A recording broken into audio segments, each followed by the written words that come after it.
Okay. Um, so Okay. I believe we are live, and I believe we're up and We may running. or may not be live. We are. We may People or may believe we not. are. This is always the kind of part. I usually Because try there's a to. delay on confirmation to us, right? Yeah. I think we're good though. I think we're good. Um, Cool. uh, yeah. To the people out there, welcome to the Animbreak series where it's been a minute since I've done one of these, but I'm excited to start these up again and interview some cool people and for those that maybe haven't seen the previous ones because it's been a while, is the kind of whole point of this is to interview some industry animators, game animators that kind of hear their breaking in story. That's kind of the one of the big questions I get from a lot of students that I teach, and everybody has a different path, and everybody has the way they did it, and there's always interesting anecdotes and things like that along the way. So yeah, thanks for joining us, everyone. But today we're here with Kyle Dahl. Is that pronounced right? Hey, everybody. Dahl indeed. Okay. Yep. So Like the toy. Kyle is a senior animator at Motiga, working on gigantic. There you go, working on gigantic. Good timing. And yeah, I wanted to talk to Kyle because I love his work. He's got some awesome stuff, and just kind of hear his story. So let's just jump into it, Kyle. Like, why don't you get into your breaking story? All right, let's do it. All right, I suppose let's start with my background. Out of high school, I did a couple years of university where I studied computer science, which I thought was really cool. I always wanted to do stuff with computers. Um, but I found that wasn't really very satisfying. I mean, I enjoyed the challenge of it, but I also had like the urge to do something artistic. So I moved on from that after 2 years and found like I still wanted to do computers, like computers and art somehow. So then I pursued kind of this community college 3D art animation program, which is kind of generalist kind of stuff.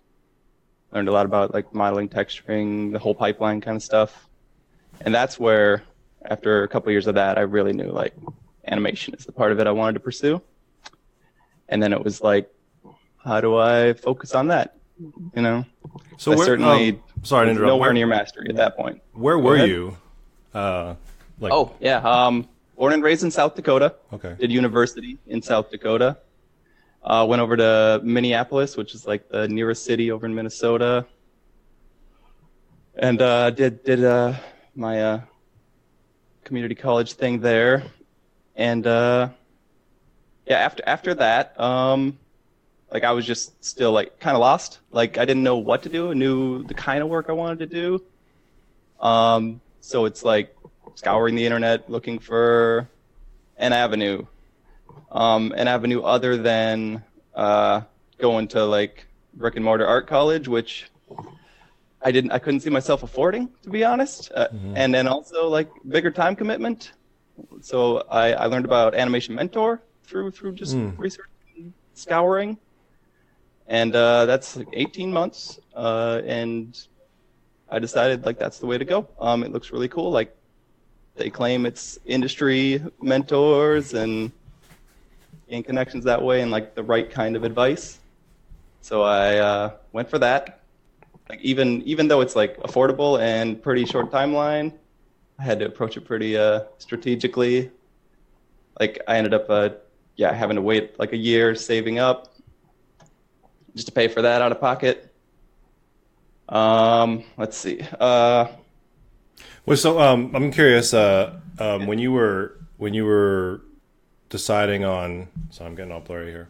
Your When you, camera can't decide. yeah, I gotta stop moving around. But when you were deciding on kind of like kind of making your move more into animation, and you were Yeah. scouring, like how did you come across Animation Mentor? Like, it was just a Google search, or friends or? Yeah, Google searches and just like looking at like online communities where people post work. I saw the 11 Second Club where I think they advertise they're affiliated. They Hmm. advertise the school a lot there. I think that's probably where I saw it first. Okay, Yeah. cool. And a quick question before we kind of move on was like, when you were, you're doing computer science, and then you Yeah. kind of wanted to do something more creative, like, how did you kind of make that jump to animation? Like, was it something that you were exposed to just kind of one day in school, or? I think like I mean I've always like been fascinated by, seeing it in the games, seeing it in the movies. Like that's a really cool thing, technology, very mystical, Hmm. but never really saw that as a job avenue until like in my course at the community college where, I kind of learned the tools a little bit. Uh, I guess, yeah. Then it's just like, okay, this is really challenging, really fun, and like really satisfying once you end up laying some keyframes and like this guy went from T-bows to walking around. So you're in community college and you were taking some animation stuff, but you decided to do AM after that. Was it That's right. because you weren't getting fulfilled in like, were you conscious that you're like, hey, this is not gonna get me there, or? Very much so. Pretty much, yeah. I mean, I think I had illusions of you know landing a job after that associate's degree, but I don't know. It became clear pretty quick that like I can't do the kind of stuff that I see other people do. you know, essentially. That's a really interesting like comment, because like, I've taught at community colleges before, and it's, super affordable, really good access to like, Yeah. kind of getting your foot in. Uh, but a lot of times, you don't know what you don't know, right? So like, if you get the wrong instructor or you're in the wrong kind of class, like, you could almost be led to Yeah. believe that you have what it takes, right? And people are obviously in for a big surprise when they either leave or whatever. But Yeah, and I think every school like has the desire to make students feel that way, so that contributes for sure. yeah, they want to. There's a confidence thing, and there's just kind of like, promoting your school, right? Which is Yeah. totally fine. But like, the how did you like? So for me, it's like, I've run into people where like, maybe they haven't taken that extra step where they're like looking at, like you said, 11 Second Club or ArtStation or CG Talk or whatever, and they're in their head, they're like, oh, I'm not as good as this, I need to be at this level. And then there's other students that are like, if you're not exposed to that, you may think that you're kind of at a certain level, right? Yeah, yeah. So like, I guess that's just something that you just inherently found, right? Where you're looking at work, you're like, hey, Yeah, I'm you looking at my just work, I'm looking at this work. kind of see that like compared to me, like that's the different level, you know? Okay. Okay. And it's yeah, like you said, it's really hard to be self-aware about and objective about your skills when you're just, you don't know what you don't know. That's a really good way to put Yeah, it. it's yeah, I don't know. It's just an observation I make. 'Cause Getting it's, involved with like the animation mentor community, the instructors, and just the fellow students, like I further became like aware of like what's expected as someone who wants to break in. cool. Sorry, yeah, didn't mean to derail you. Yeah. So you're at Going animation into mentor. like going through that journey. Had to be really strategic about it because poor. um, so yeah, I was like the first few classes. Like I took the year off, like planning to do AM, and then the first few classes, like still working full time. Plus, I was painting houses and delivering pizzas. While you're taking AM. Yeah. Yeah. But I definitely needed to focus on getting as much out of it as I could at some point. So for the first half, I did that like crazy work school balance thing, which I didn't get as much out of it as I could at that point. But I made sure to the second half to totally commit myself. Just put those 80 hours all into studying the craft. Oh, so you had a plan where you're like, hey, I'm gonna Yeah, do some and it jobs, I'm gonna was do some animation, but then yep, quickly just realized, build up a buffer for myself, and so that I'm able to actually to one commit all the time that I needed to, and two actually move out to the West Coast because part of what I learned in Minneapolis was I was nowhere near the, the mass of the industry. So at that around halfway through AM, I quit working and moved to Seattle, okay. set up there, found really cheap apartment to share, and just went at it. And did you move to Seattle because like that's just somewhere you wanted to be, or was it like, hey, you'd heard that there was like an it industry was it hub was there? it was all about the industry focus. Okay. Like this is a place where I mean I wasn't sure that it would help me land a job, but I knew it would. It could only help, if I could afford to be there. And Okay. yeah, the plan was like to try to find someone, be like, hey, I live near your studio. I Yeah. here's my work. Can you Yeah. please give me a chance? Yeah. I can come in tomorrow. I can talk tomorrow. Yeah. Like I think I had a fairly good grasp on even after studying at AM, like that, like I was not hot shit. I I needed someone to take a chance on me, and that's how I approached every application I did after school. And there was a lot of applying, uh, and a little bit of response. Like once in a while, someone would nibble. I ended up doing a lot of animation tests just through applying that way, which a lot of game studios really do as a standard, especially for someone green. Yeah. Like give you a test, which actually is really cool for me at that point because it's just more practice and also a shot at a job. Yeah. Yeah. Um, so was that where you did you finish AM before you kind of started putting feelers Before I out? started, yeah, I wasn't really applying until until I was finishing my final class. Okay. And how did you this is probably a kind of a overlapping the previous question, but it's always interesting to me is like when like you knew that you weren't hot shit, like was that like just a kind of a self thing where you're just like hey, I'm recognized, I'm comparing, but was there also people Yeah, being real with you as well? yeah, yeah. I think I gotta give credit to. I mean, I'm trying to think of like a mentor in particular at the school, but yeah, I ended up I just I think I had a pretty good expectation about that through talking to everybody. Like I tried to be really active in the community, Okay. and I would meet people at my level at higher levels, and really I'd always be asking those kind of questions like like like am I hireable? Like Yeah. whenever I meet someone with experience, like realistically, like give me the straight dirt. Like how hard would it be to hire somebody if I showed you this? Like yeah, I know it's not automatic. Like how would the conversation go? You know, is it possible? So I think I was able to gain perspective just from asking everybody. And do you find that people were like they appreciated that direct line of questioning and they were like, hey, this is you clearly want to know, so I'm clearly going to tell you, Yeah, you know. yeah. I mean, there's some awkwardness always of like assess me, and no one wants to Yeah, like give the judge hard me. feedback.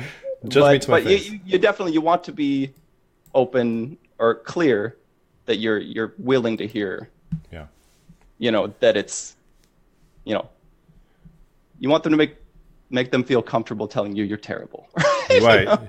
Yeah, I it's guess like I guess that was important to me. Like to make them, that's a good way to put it. Yeah. It's but cuz hopefully not. Hopefully you're not right, terrible. right. Yeah. Cuz yeah, sometimes yeah, it's funny cuz sometimes you get that question, it's like, do I have what it takes? You could tell it's like very aggro.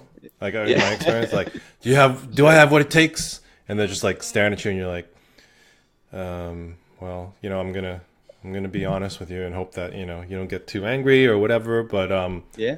I love that question. Like I feel like I don't that question isn't asked enough in a way.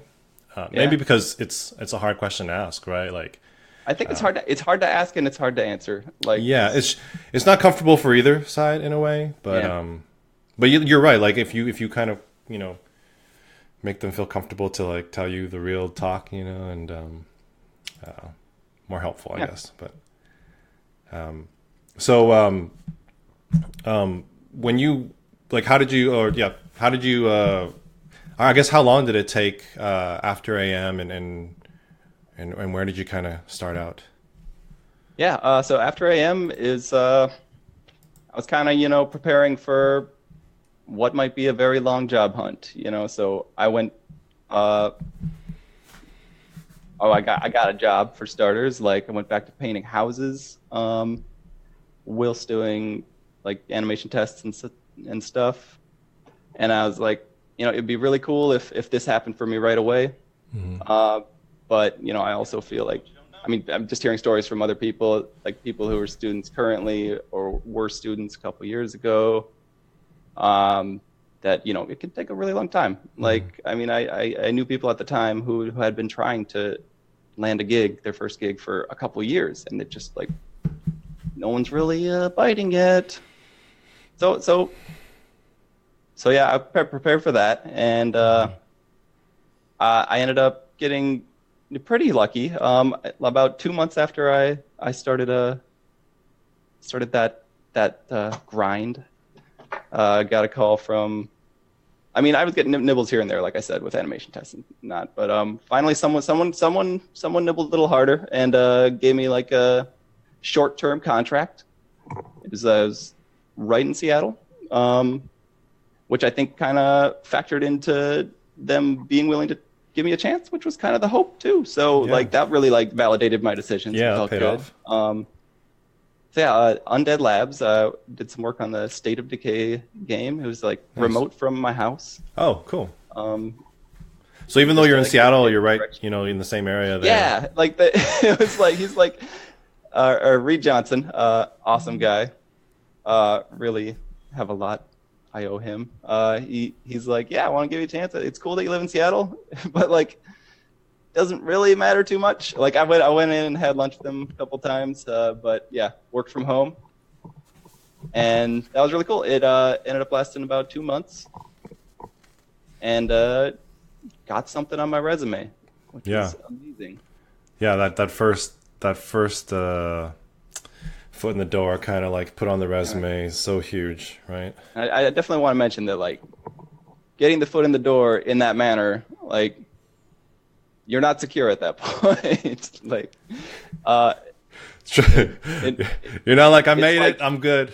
after I did a couple months of that, it's not like I'll just waltz into another studio and start working. Yeah.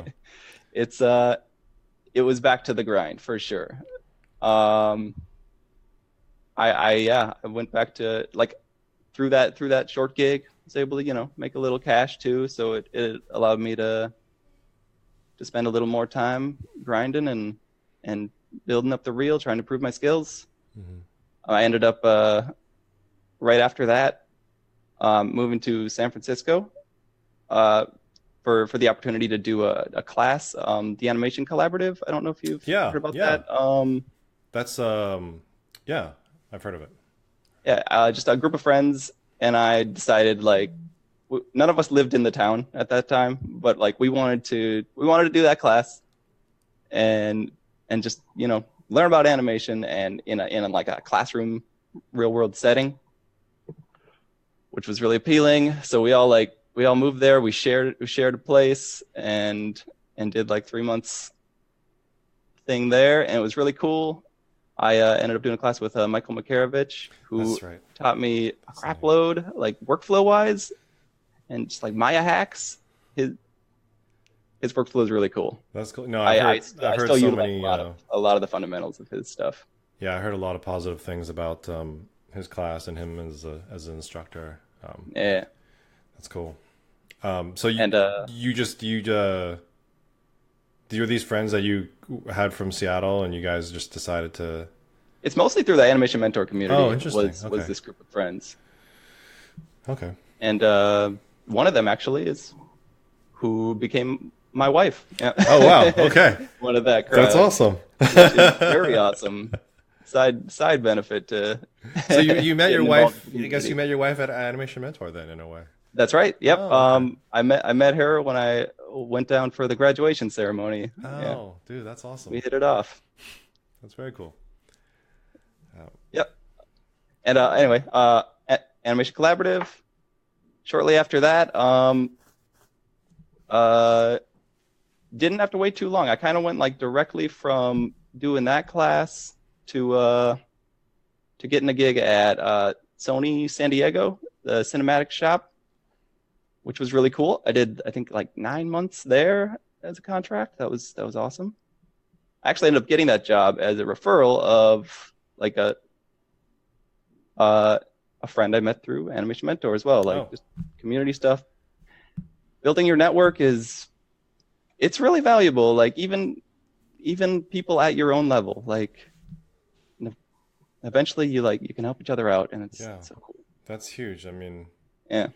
that's my number one thing I tell students at the beginning of a class. I'm like, you just look around, people around you, like most of these people will end up in the industry and they'll probably be able to help you out.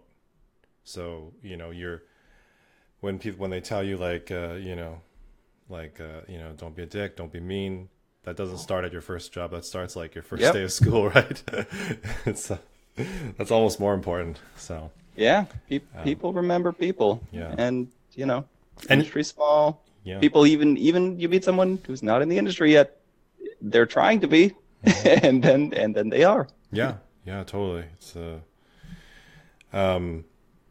so the stuff, the work that you got at Sony San Diego, you said you referred by somebody AM, but would Yeah. you say that the animation collaborative stuff you did kind of leveled you up a little bit more to get to Sony, or was it?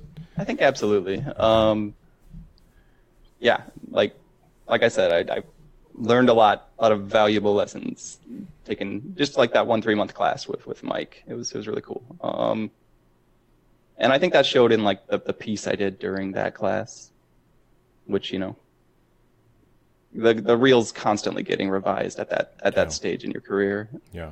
It's like I think I'd make a new demo reel every time I finished a Yeah. shot. Yeah. It's Totally. kind of the way it was. Like I definitely don't think about it that way. But you're always wanting a job, so I guess it makes sense. Yeah. Exactly. I mean, that's your calling card, right? But Um, I would warn people not to spend as much time editing demo reels as they do studying animation and animating. that's very true. Not nearly as much. You got to do the work. Yeah. I guess it just we don't necessarily need to go into like, and then this place and then this place, but it basically is like Yeah, like those 2 gigs were like foot in the door kind of thing. yeah, Really. and then it just snowballed from there, right? As it Yeah, usually does. I was able to get the attention of Riot, largely thanks to Alex Lehman. He's a guy. Another thing I didn't mention, like while studying, or like that second half of AM and the grind afterwards, like I still was very poor. But trying to hold on to just enough money to eat very poorly, and go to conferences and community type events. Like I made a point to get to things like GDC, and CTN was a big one for me, and SIGGRAPH. Just trying to network with people that way. Maybe meet some people in the industry, and through that, like I ended up meeting Alex at a couple different events, like once at CTN and once at GDC, and I guess he remembered me. So he recognized me applying to Riot, and he gave me a shot. Another like contract job, but gave me a shot, and That's that very felt cool. great. Yeah, that was a big one for me. Yeah, that's awesome. that's really cool to hear. Like it's just like a common theme of kind of like, you know, getting out there and really networking. Like Yeah. we can definitely kind of get into like there's a bunch of questions coming in Oh yeah, we should we get the can definitely questions. I mean, transfer. that's the long and the short of my break-in. Yeah. The reason I bring up the network thing is like I guess I got a question before we get into all the questions, which is like, do you have any tips on I mean, there's obviously a lot of tips out there for networking, but like just your kind of any kind of personal tips where you Oh, felt it was like, because just even what you're saying, like getting people comfortable with telling you like what they thought of your reel, like how do you approach? I mean, yeah, people skills, I guess. Yeah. And I guess at that time, I kind of made a decision. I'm kind of an introverted guy, to be honest. But I made a decision to really fight that and just put myself out there. For better or for worse, I knew, like it's to one's benefit to make friends in this industry. So Yeah. I think, yeah, just that desire to network kind of helped me as a person, just to people skills, just to Yeah. make It's friends and you know, it's good practice, and then just I think and I was the same way when I was when I was getting started, um, kind of being jumping around different studios. Obviously, every time you go to a studio, it's like you have a net of potential new friends and potential for absolutely. present and future coworkers, and then you make a good impression, you make friends, and then you kind of you know on to the next kind of thing. So cool. Well, Yeah. there was a let me take a look Let's at see if I can see some questions on the side. yeah. There's a couple of questions I wanted to get to from before, like Was that when I queued posted up? yesterday, Oh, a couple. because I feel like they came in first, so it's kind of like be nice to Yeah, get to absolutely. that. Um, and I believe it was one of them was from Tyler, um, and from Tyler Anthony, and he said if you had a 15 20 second piece, just like a long animation, how would you fit that into your reel? Cutting it up into smaller pieces might not make a lot of sense out of context. You know what I mean? So you have a long Yeah. thing, you don't necessarily want to show it all in one fell Yeah, swoop. yeah. I yeah, I feel like on a demo reel, I have kind of strict rules for myself on editing demo reels, and it's like keep it fast paced and don't make it too long. And 1 20 second piece, if it's especially if it's like a dialogue piece that's not like very active, I think I wouldn't want to put that in my reel like as a whole. Maybe there's like one meaningful dramatic moment that you could Right. cut in, or even a couple like out of context. It's okay for it to not necessarily tell a story in a demo reel context, I feel. How do you feel about that, Jason? Yeah, I'm kind of I wish I could approach it from a different angle as you, but I feel the same way, which is Oh, okay. yeah, I It's okay to agree. yeah, like, it's I'm the same way where I want to I want to show what I want to show and not necessarily tell a story in the reel in a way, or like Yeah. keep a continuity, right? So if It's I had kind a of a 20 it's second kind of thing, a what's that? it's kind of a fun idea to like your demo reel to like tell a story, have an arc, but like that I don't Yeah, like I think for that to work, I'd be sacrificing showing my best work. yeah, exactly. If I had to weigh the Architectural two stuff. and I was just like, hey, like, what is my goal for this? I got to go with my goal, which is like, I want to get hired. That's why I'm making a demo reel, right? And if I've seen a lot of people cut together like really, really rhythmic and very nice continuity reels, and I watch them and I'm just like, damn, like, this totally flows and it's awesome, and it's like, if you can get it working like that, that's awesome. But I think the biggest thing is to not put that continuity as a priority over what the goal is, right? Yep. But with that being said, I had a 15-second quick time event thingy after I worked on the Order 1886, and I really wanted to put it on a reel, and I ended up making another reel for that, and cutting and interspersing it with like different action moments. So it still kind of kept the continuity, but that might be an option too, which is like just cut another reel, just you can have like the director's cut. Yeah. Have your and the couple the more actual, minutes long thing, right. and then you're like in your 1 minute reel. Yeah, Here's the goal. I think if it's like a 15 or 20-second thing, I think you could probably find some people or yourself even to basically be like, what is like the meat of this? Like, Yeah. what is the 5-second sizzle? Or just cut it into 3 pieces, kind of watch each independently. Which one's more interesting to you? What do you respond to? Yeah.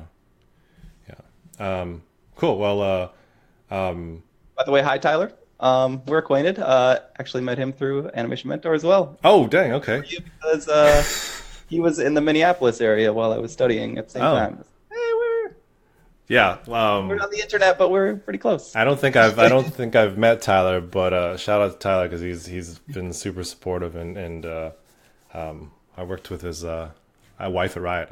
Yeah. So. Cool.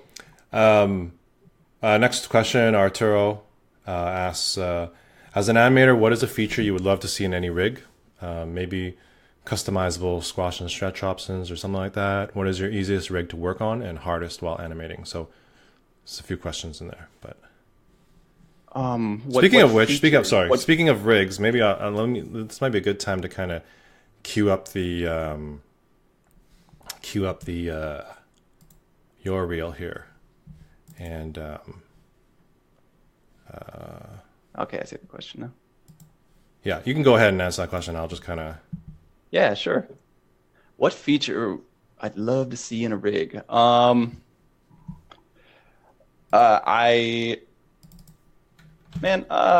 wanna. I suppose you're asking like what's a really cool like attention grabbing rig feature? Do you do rigging, Arturo? I guess we have a delay, so it's awkward to ask questions. Yeah, he may not even be here. I'm not even sure. Yeah, I did just for like what I like to have on a rig to be useful to me. Like having everything be translatable is very important to me. Even just like to lengthen out an arm or stretch out a spine. Even if I'm not doing like super stylized work, it's very important to be able to cheat a little bit sometimes just to sell a pose. If you're asking like what's a really neat feature that's not included in many rigs, man, I don't know. Well, what about this? Like what feature in these gigantic rigs could you just not live without? Like what sets these apart from like kind of things you worked on in the past, I guess? Or if there is any, I guess. I'd say it's not really unique to gigantic rigs, but parent space snapping is so useful workflow wise, just to be able to switch, say like a wrist is like IK wrist if it's following your head, following your hip, or in world space, being able to switch it over to a different space and have it snap without having to repose it. That's very useful in a rig. I'm curious, actually, to piggyback off that question. Are you guys able to create your own parent spaces on your rigs, like kind of dynamic? I had that at one studio, and I just miss it because I'm trying to. Did you not at Riot? No, we had to like kind of kick it back to tech art to like if we're like, hey, I want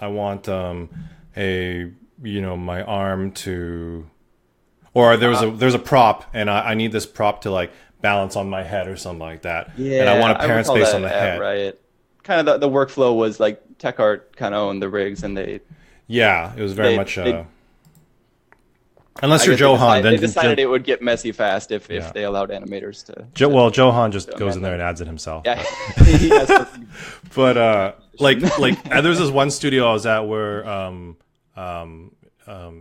we had this tool where you could dynamically just add parent spaces to anything, and it would live like locally in the scene. Like it wouldn't obviously get added to the rig that's Like referenced. in the animation scene. Yeah, yeah. What? So it's Oh, crazy. cool. Like if I had So a like ball you're and not actually amending the rig. no, you're not. You're I guess it's building it's I can't building pretend a to rig explain that it myself. drives.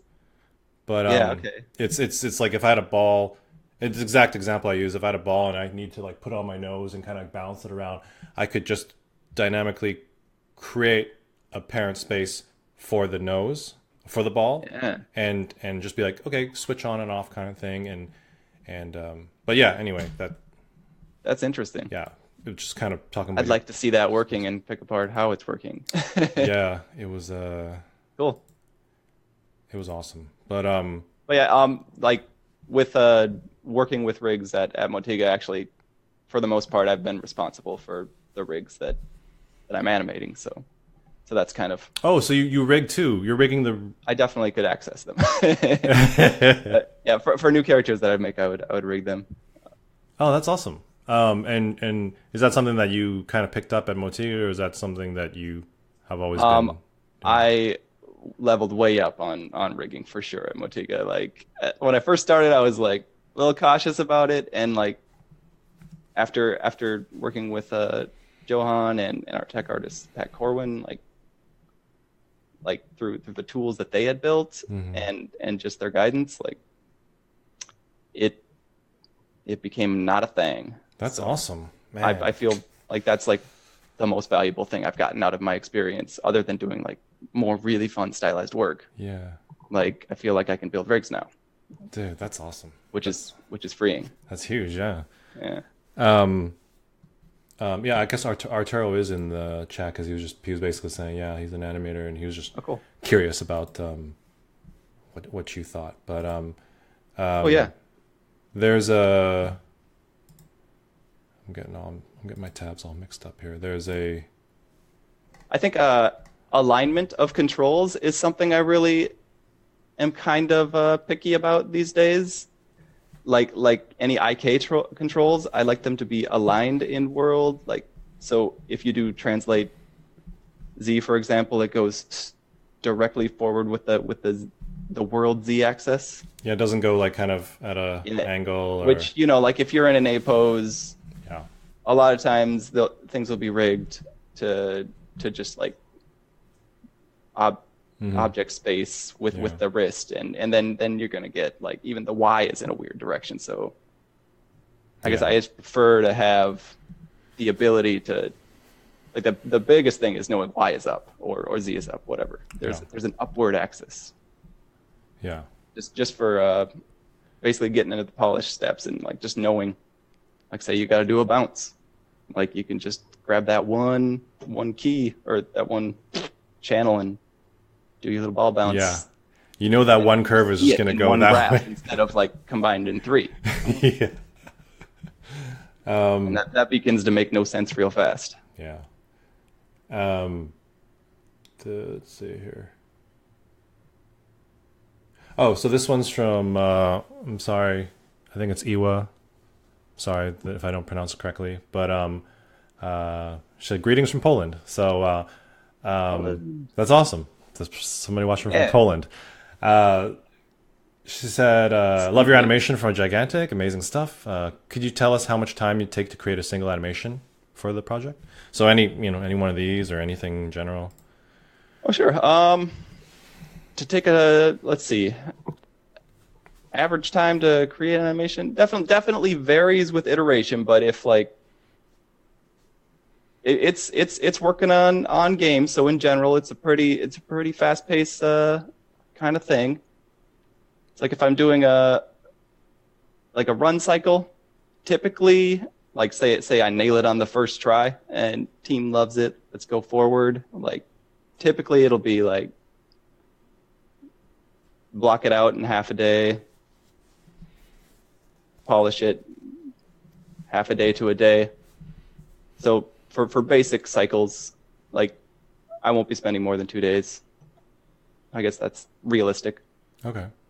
Yeah. And how often are you iterating, like with your lead or the team, in terms of like just kind of show first pass and then get the buy off and then keep moving? Or Yeah, we're not shy about iterating. We tend to we tend to not limit ourselves like, oh no, it's, you know, we have schedules, of course, but like we want to make sure we're proud of what we're doing. So like sometimes things will go through 5 iterations, and that's not too abnormal, just because, like, you know, we want it to feel right. and this is a side question, my own follow-up question, like how do you guys, like, when is it right? Like, who is it kind of a more of like a committee or group alignment, or Sure, we do. I mean, we have hierarchy in the animation team, but we also do kind of a strike team setup, similar to the way Raya did it at the time I was there, where there's like someone representing every discipline who has ownership over over, you know, an asset, and that team would have the most focused discussion about it and kind of like what they say goes, rather than like the lead of the animation team, who has a very strong voice across the board for sure. Yeah. But like ultimately, it's the stakeholders for the asset themselves. Yeah, that's cool. That's great.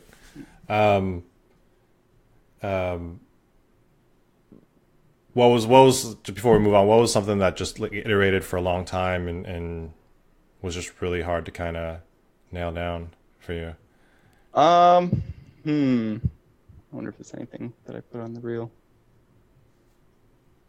I don't have any like horror stories where we just couldn't decide. I don't think. Well, we have I should say I didn't work on this personally, but there's a character named Roland who was originally in Gigantic, like when we first did our alpha, and he has had ridiculous amount of iterations. He in fact has not shipped yet.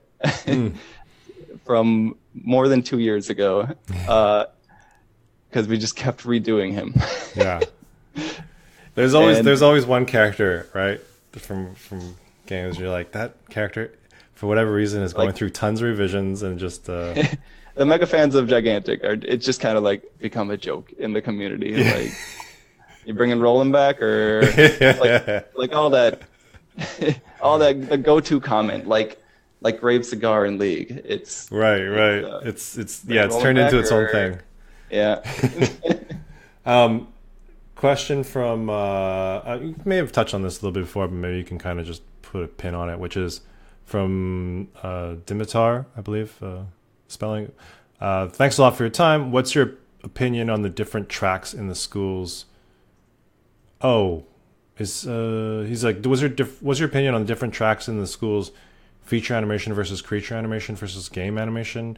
Maybe he's probably talking about AM, but you haven't been in a while, so you could punt this one if you want. At the time when I did Animation Mentor, there was one route, and really there was one animation school for online. Like today we have like the choice of there's like probably 4 really successful ones, and I can't count how many other ones.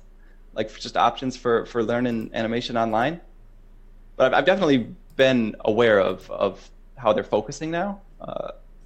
And even like shortly after I finished up, like I knew that they started doing games track and VFX tracks, which is really cool.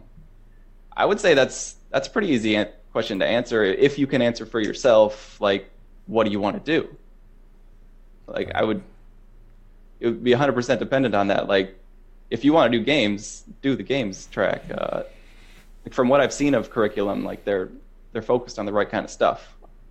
I mean, I've gotten a gist of like what they're doing at Animation Mentor, as well as I Animate for the games tracks. Here, Anim School also has a game track. I think so. Yeah, they have one too. Yeah, I But thought. like, yeah, if I were starting at that time, I totally would have done the game track. Like, just to that would have probably like I would have done less like dialogue work, which I was encouraged to do in Animation Mentor. Like the last half of that program was very much focused on performance, which is cool. I learned that that's really hard. Yeah. Yeah. Man, it'd be cool to revisit more like dialogue performance stuff personally sometime. Yeah, it's like a It's whole it's different it's beast. been a while since I really like tried to do a facial performance. Mm. Like I do them on game characters, but they're more like it's more for like an observed from afar moment Right. kind of thing. Yeah. Nothing like subtle and Different juicy. context. Yeah. Um, all right, so let's keep busting through this. So this one's from Bradley, and he says, "Hey Kyle, what types of people do you think really succeed in this field? What types have more trouble?" Types of people. Yeah. Oh man.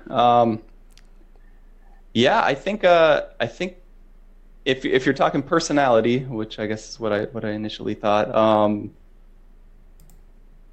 I mean, it is important to be likable. I get it's hard for me to break down the psychology of it, but being a likable person is important. Like, like when someone's deciding whether they want to work with you, like say like a studio was hiring a candidate, they're absolutely thinking about like how you carry yourself in the interview. Are you respectful? Are you know, are you fun to be around, or are you kind of a downer? I don't know. Yeah, It matters. I could piggyback off that again, which is basically like I think you know, you being at Riot, maybe they were talking about this at the time too, which is like the kind of fixed mindset versus the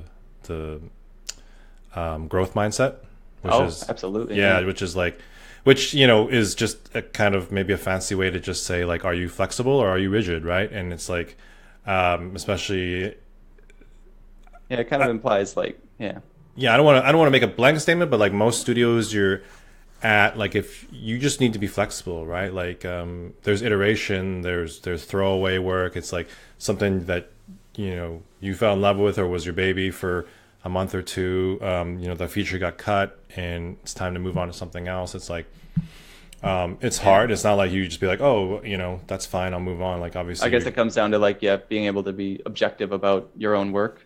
yeah, and just knowing Make tough that decisions. things are always in flux. And I think, you know, addressing Bradley's question, which is like,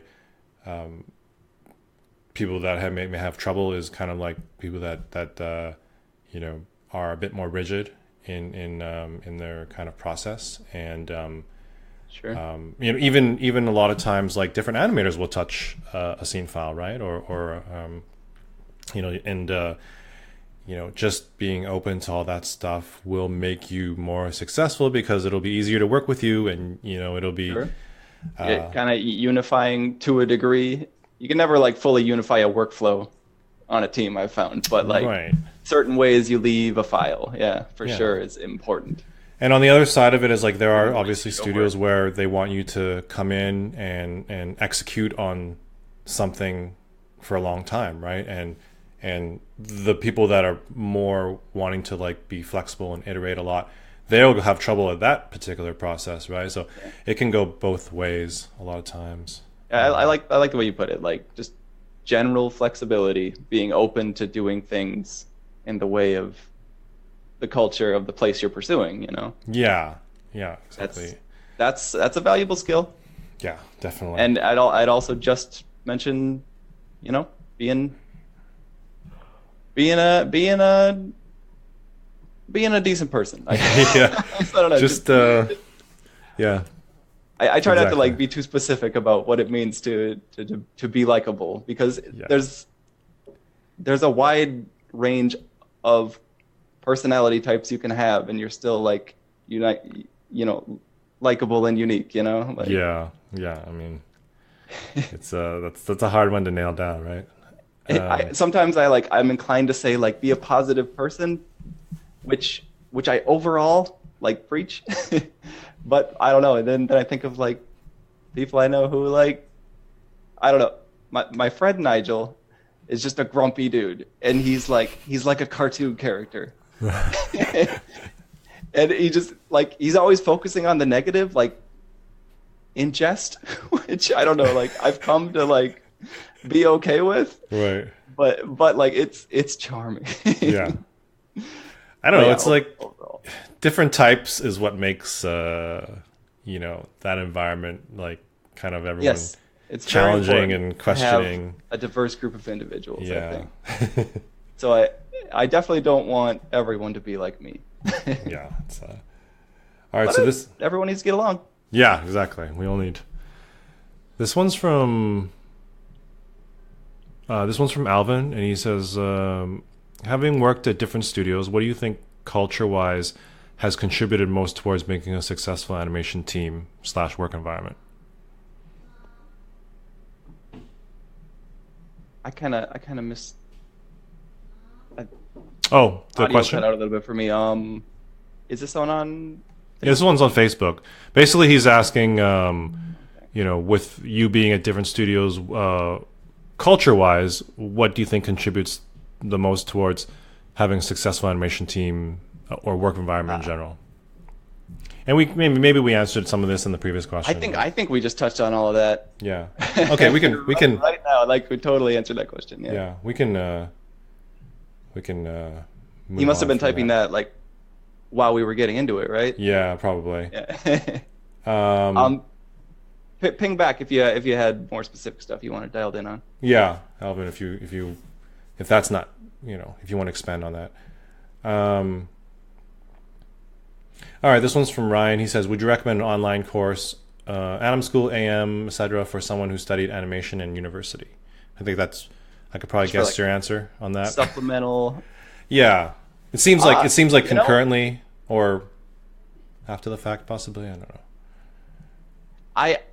I'm not 100% sure what I'd recommend right now. I had a lot of success with AM, but like I said before, there's a lot more options now.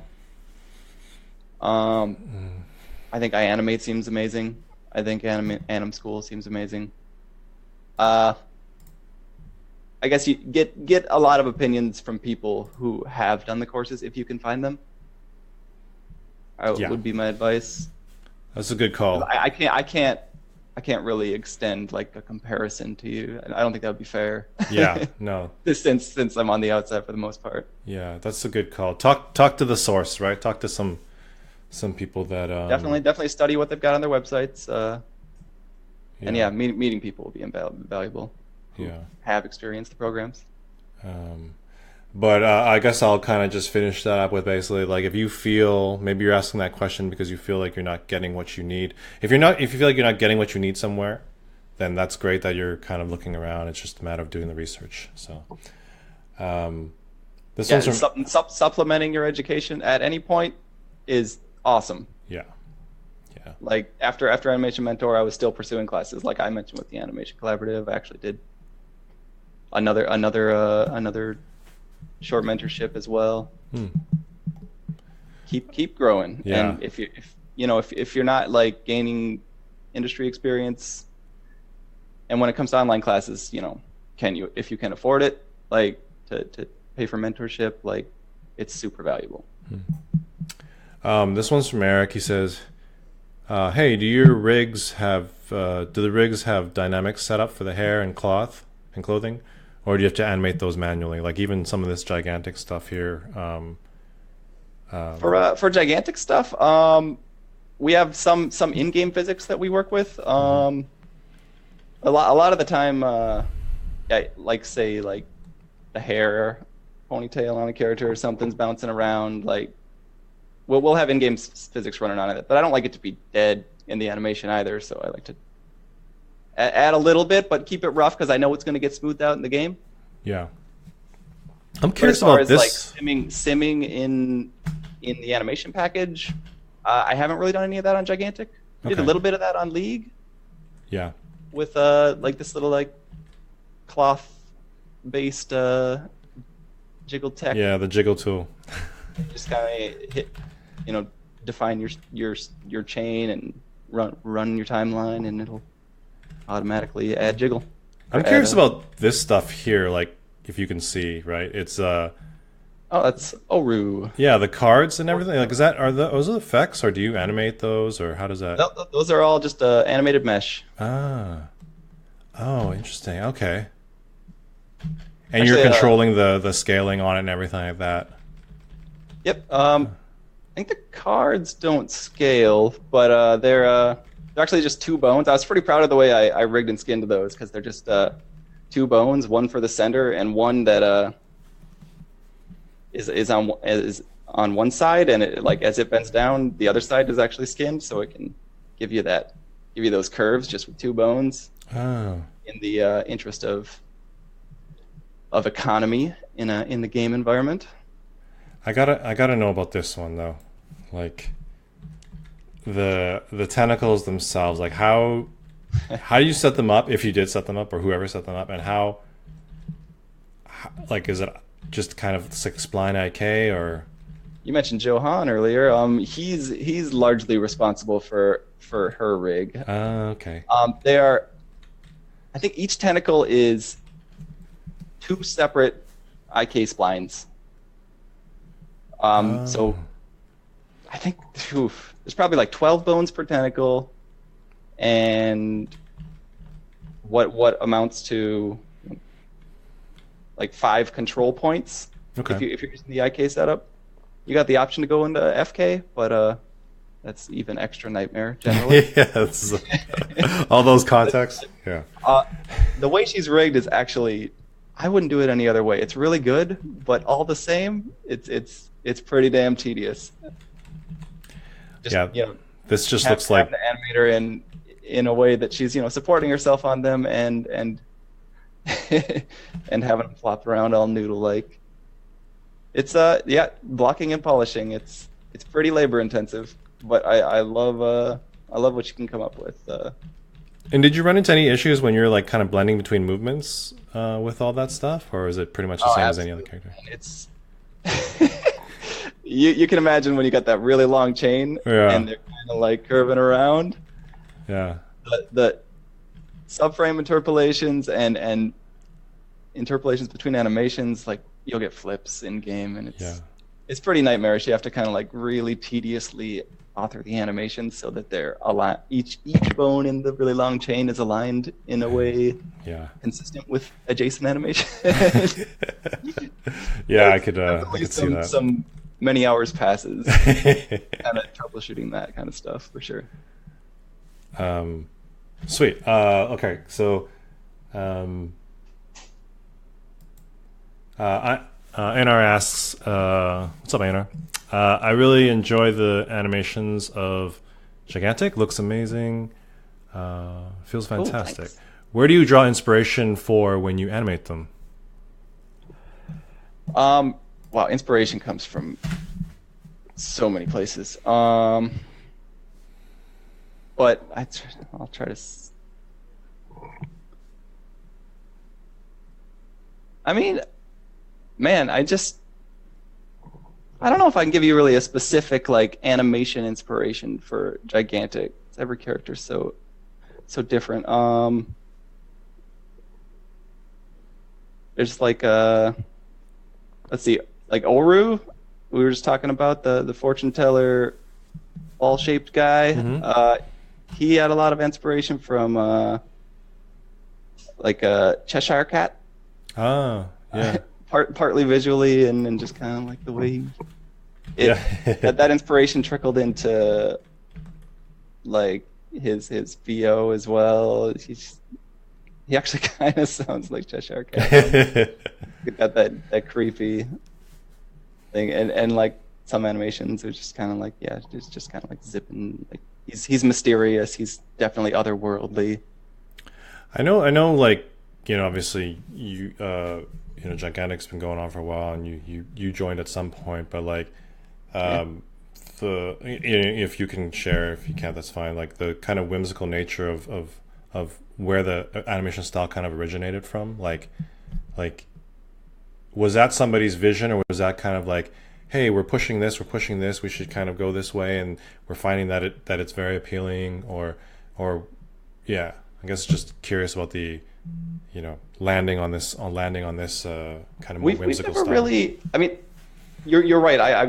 I'm not. I mean, I joined Gigantic after it was somewhat established, like in 2015, and we kind of like took it to completion. But it's never really.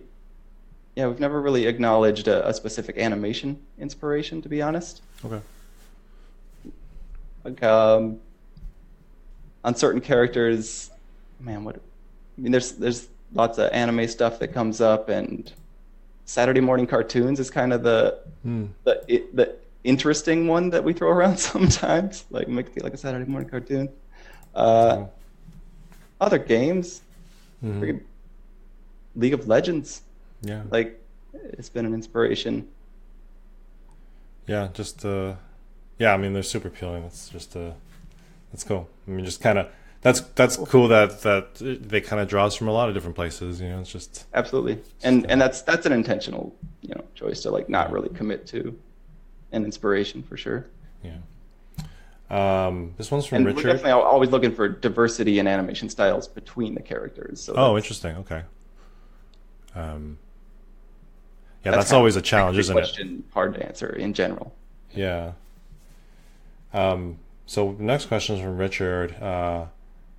He says, "I myself am a step animator, step keyed, Right on. I would mention. Every time that I finish my blocking, I go to spline, and I end up doing the shot almost all over again. Yeah, it's painful, right? Unless I block the shot in twos. My question is, any recommendation to get this process more fluid or get the shot faster?" That's a good question. It's very good. And you're right. The more you break it down, the like if you're on twos, basically if your things aren't flipping, you're pretty much done, right? Yeah, yeah.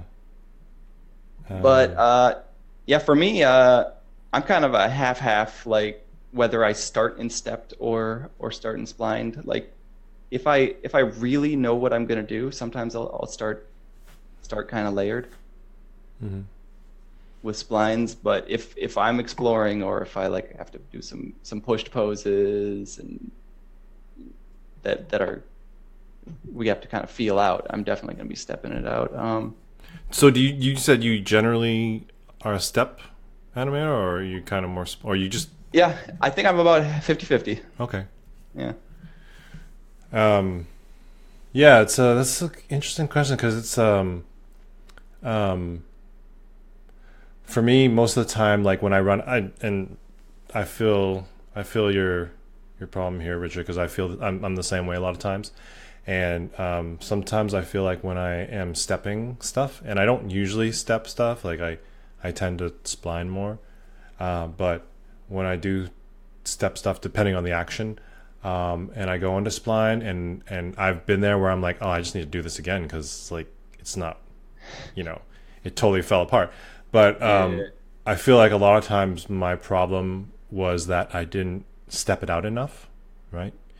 And because you're like, oh, this is this unforeseen thing, which tends to happen all the time. But like, if you're just missing certain chunks of stuff, that's probably you need to go back to, which leads to the second part of his question, which is like, it doesn't happen for him when he starts blocking in twos, which might be going on the other end of the spectrum, right? Which is like finding like a happy medium there. But Yeah.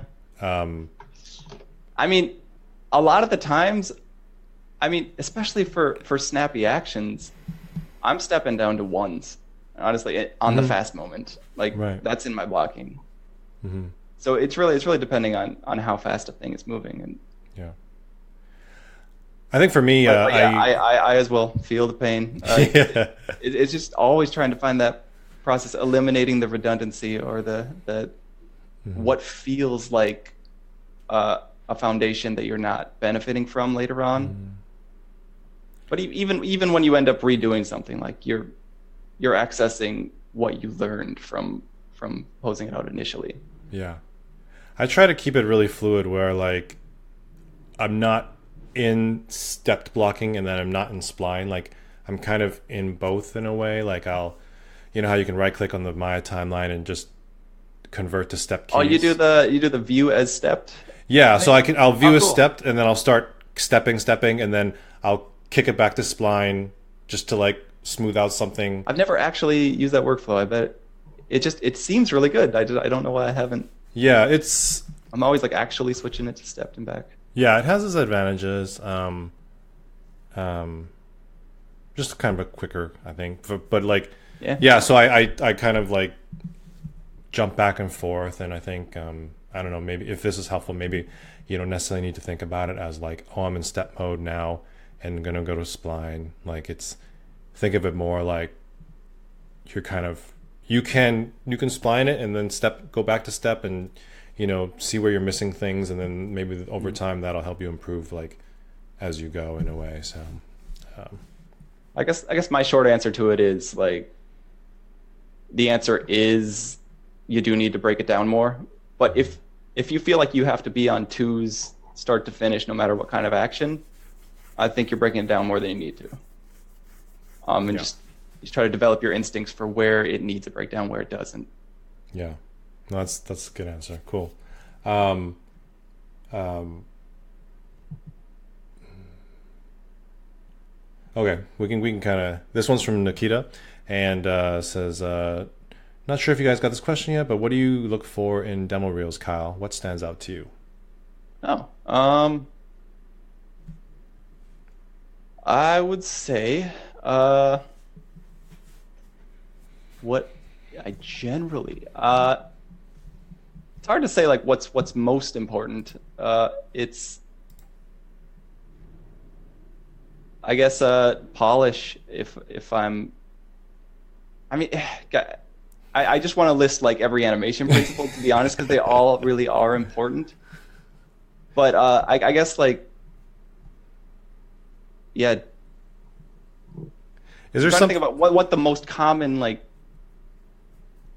thing I would critique is though. I don't know. But yeah, I think of like polished stuff. Like, did someone like put in more love than is required in something? I think that would be kind of a reoccurring theme in my critiques of demo reels. Like you could polish this particular shot for like a couple of hours more and just like put a little bit more jiggle in that one spot or make that impact feel a little bit juicier. Mm-hmm. I Okay, think if I was gonna do a short answer, I'd say polish. cool. Yeah. Um, and then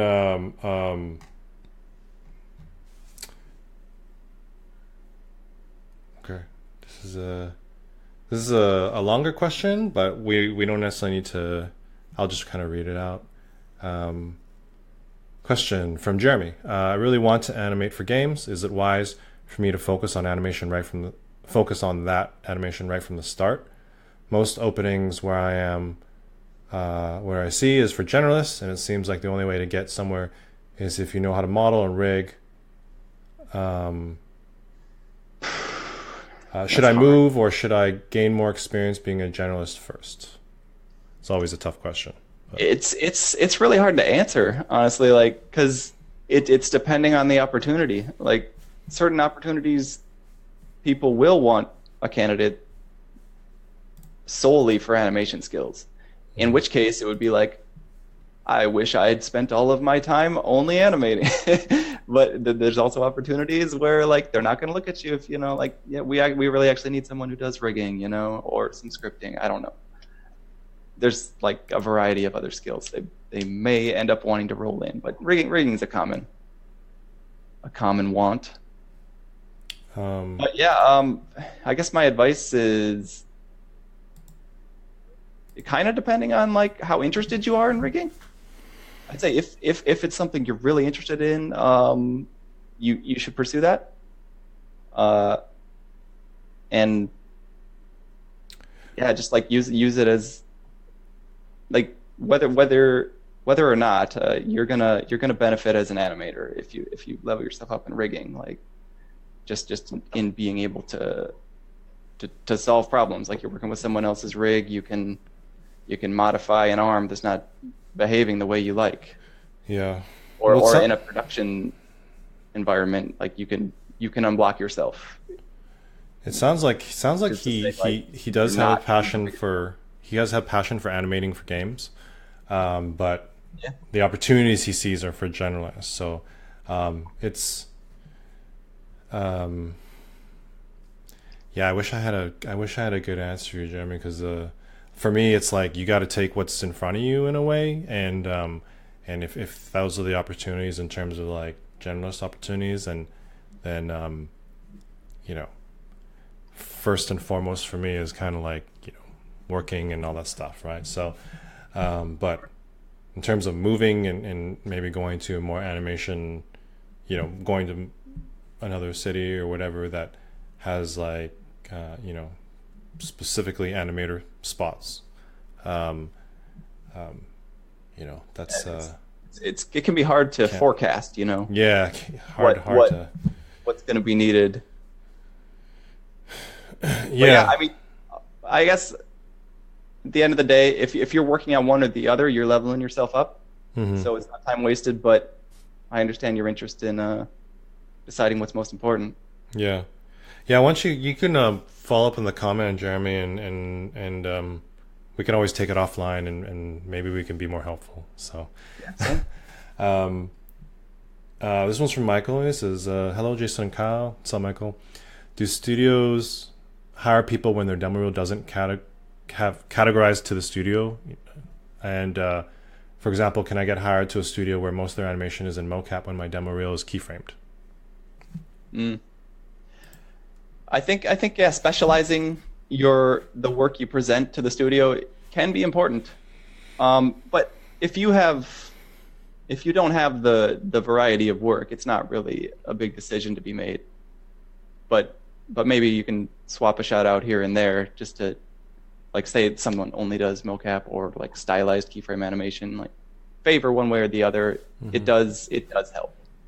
Yeah, I agree. A lot of studios will prioritize that. Some maybe like priority 1, some maybe priority 4 or whatever. But like, I am, you know, if you apply to you know, a studio that makes Call of Duty with like, you know, kind of like a super cartoony animation, you still might get hired. But I feel like if I applied to a Call of Duty game with the reel that I've posted publicly, like they're gonna be like, "Can you do realistic stuff?" Yeah. They'll be like, well, it's clearly good animation, and they, depending on their mood that day, they may shoot you a test, right? Just to be like, okay, well, this person's clearly a good animator, but sure. I think that's the way it would go. Yeah. But then you never know. You catch people on the off day where they're just like, no, does this person know what we do here, kind of thing? So yeah. It can sure, they're like, you know, it shows, or they question whether you're interested in their type of work if you haven't done it, or I think if you have the time for it, it's like you want to kind of tailor something that's going to appeal to them, right? Like if they're just you know, it's like it shows to me, if I'm on the hiring side, it shows effort, right? It's not just because to me it shows like when someone applies for something that's completely out of context to what we're doing. This may or may not be the case, but it feels like you've spammed your reel out to like a lot of different places, right? Because you're just kind of applying out of context. So it's you know, I just offer that opinion because I feel like some studios do feel that way, right? They really want you to kind of like care what they're working on and at least get in the ballpark, right? So of what they're doing, within reason. Yeah, it's not realistic to make a whole new demo reel, right? For any one studio. That's a lot of eggs in one basket. Mm-hmm. And then we got a last question here, which follow up from Richard, which is like, you mentioned workflow. You mind me asking, what is your workflow for both of you guys? I guess we can kind of just quickly touch on it. I guess we kind of I kind of touched on for animation workflow in the software. It's half the time stepped, half the time like starting in a layered fashion. And it's basically, I may have already gone into it, but it's depending on the business and my confidence level on something. If my confidence level is low, like I've never animated something like that. What the I feel like my poses are gonna like go out and in a bunch, so I definitely want to step this out. Or like if that is even like a small question in my mind, I'm gonna be stepping it. But if it's like it's a run cycle, I kind of know what he's gonna do. I know the cadence, and that's stuff that like I feel really comfortable like adjusting as a cycle. I'll probably do it in a layered fashion. I'm curious, do you ever use a reference, shoe reference, anything like that? Yeah, reference sometimes. I think for gigantic work, I think I've mostly not used reference, but it's definitely valuable sometimes. I mean, I don't know. I don't know if I know any animators who never use reference, but Right. it's sometimes. But sometimes like our stuff is just so wild that I just prefer to explore it. Right. Or if you're talking about shooting myself reference, it's what I'm. Yes. But like, I rarely do an animation for a new character without like endless like Yeah. finding reference from like Right. inspiration, like movies, YouTube stuff, Yeah. Google image search. Yeah. Ask people, send me some images that you think represent this character. What pose stuff? Yeah. That kind of reference is present no matter what I'm doing.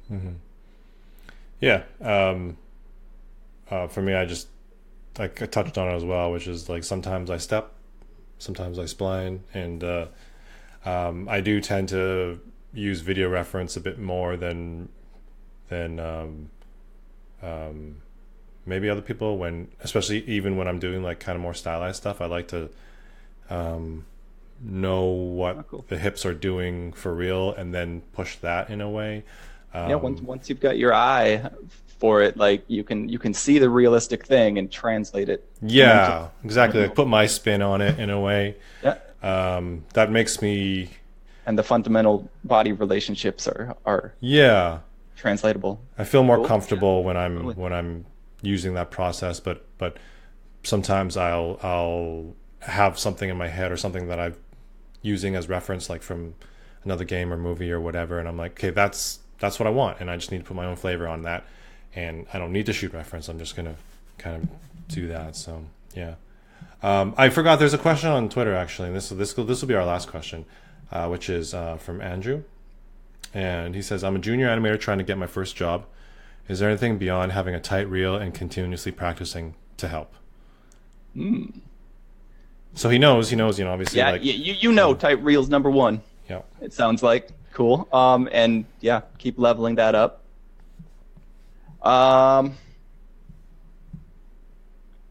Yeah, for getting noticed, I guess it could be two different questions. Like, what steps do you take toward getting noticed? What steps, like after you have an interview, how do you is another way to talk about it. I guess like in interview situations, it's being that likable guy, I suppose, and being enthusiastic, being flexible, as Jason mentioned. That's good. For like getting noticed, like I suppose networking stuff. Yeah, that was going to be my answer, which is like, you know that you need to have a tie reel. You know you need to continue to practice. You've said that already. It's just like, other than that, it's like, I've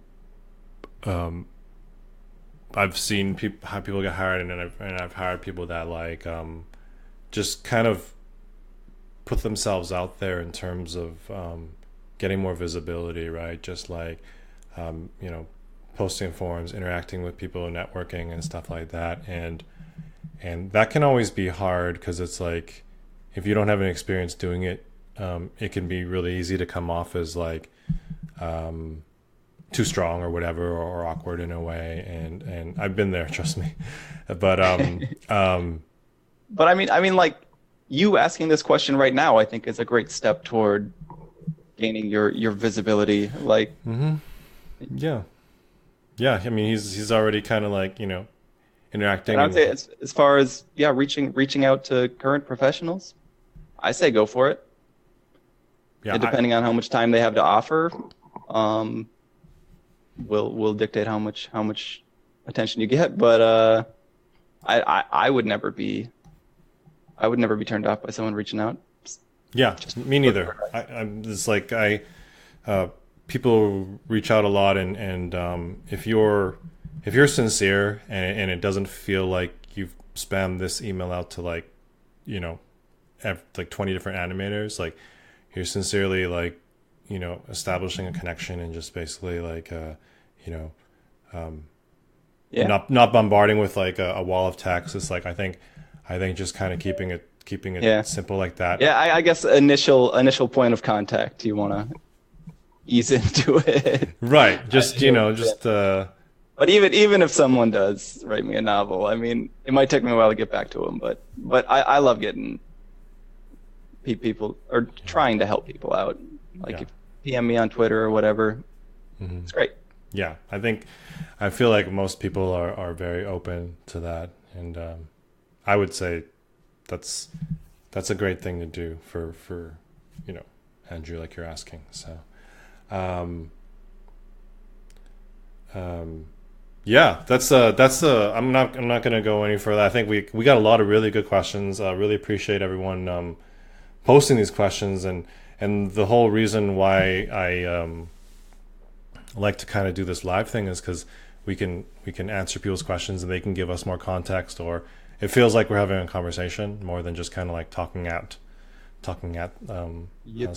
So well, thanks a lot for having me, Jason. This has been really cool. Yeah. Thank you. Thanks, Kyle, for coming on. And do you have anything you want to like? You're on Twitter, and is that kind of the best place to maybe reach you? I would say Twitter. Twitter's great. Yeah, Okay. I'd say like a PM on Twitter, or definitely I'll follow you back. Okay. All right. Well, like I said, I'm gonna jump into getting more into Animbreak stuff, and probably even try to bring back that animation challenge that I was doing. Oh, yeah, that was really fun, man. Yes. Well, I'll try to think of some stuff, and I still owe last time's winner like a critique, and I'll probably start getting back into live critique stuff too, because that's super fun for me. But yeah, really appreciate it, Kyle, and thanks everyone for watching. Cool. Thanks, everybody. All right. Thanks.